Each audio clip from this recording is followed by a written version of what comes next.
سلام دوستان، محمد زاده هستم، ماما و مربی زایمان فیزیولوژیک و یوگای بارداری و همراه تو در مسیر شناخت بدنت.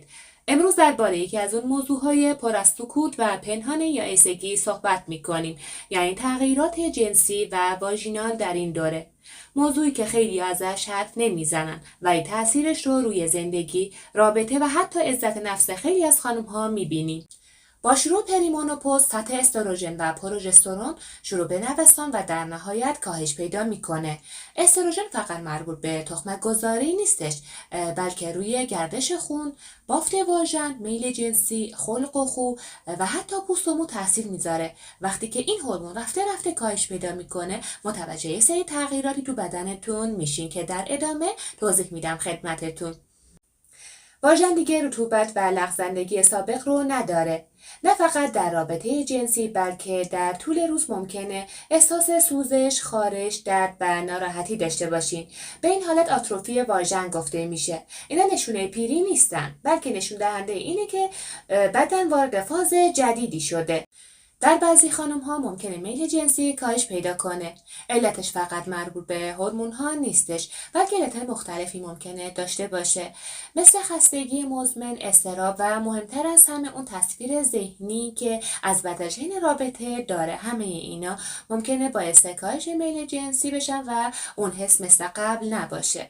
و این نکته مهم اینه که میل جنسی کاملا نابود نمیشه، بلکه با شناخت بیشتر بدن و ایجاد ارتباط بهتر و عمیق‌تر با شریک جنسی و همچنین گاهی کمک‌های هورمون‌های موضعی و مشاوره، این میل میتونه دوباره برانگیخته بشه.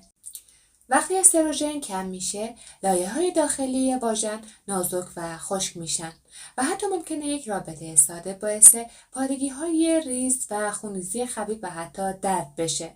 برای همین بیشتر خانم‌ها از رابطه اجتناب میکنن و میترسن و شاید گاهن ناامید بشن، بگن که مشکل از اوناست و دیگه کاریش نمیشه کرد، در حالی که کاملا قابل درمانه.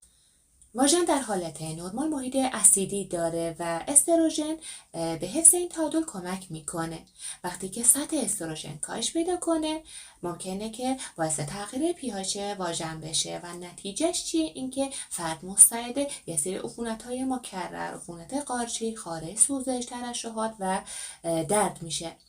اینجا باید به نکته طلایی توجه داشته باشین که نباید نگران باشید. برای هر مشکلی راهکاری وجود داره و شما با این تصور برید جلو که وارد فاز جدیدی از شناخت بدنتون شدید، نه یه مشکلی که قابل حل نباشه. یه سری راه حل هایی وجود داره که میتونه کمکتون کنه، مثل استفاده از استروژن های موضعی. حواستون باشه که حتما باید توسط پزشک یا ماما براتون تجویز بشه. یه نسخه برای همه داده نمیشه، بر حسب شرایط هر فرد دارویی که براش در نظر گرفته میشه متفاوته.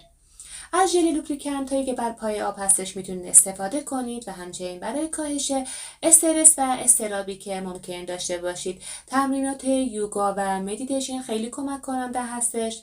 در مورد احساساتتون حتما با پارتنرتون صحبت کنید و همچنین برای تقویت عضلات کف لگن و افزایش خون رسانی به اون ناحیه، تمرینات کگل رو فراموش نکنید. استفاده از مواد غذایی که حاوی فیتو استروژن ها باشه، مثل بذر کتان، سویا و همچنین سبزی هایی که برگ سبز تیره داشته باشن میتونه کمک کننده باشه. یائسگی یعنی بدن داره وارد فاز قدرت و پختگی میشه. نه زمان خجالت کشیدنه و نه زمان سکوت. بدن هنوز نیاز داره، حس داره و لذت داره. تو فقط باید دوباره باهاش آشنا بشی. تو قسمت بعدی در مورد نوسانات خلقی، احساس اضطراب و افسردگی تو دوران یائسگی صحبت میکنیم.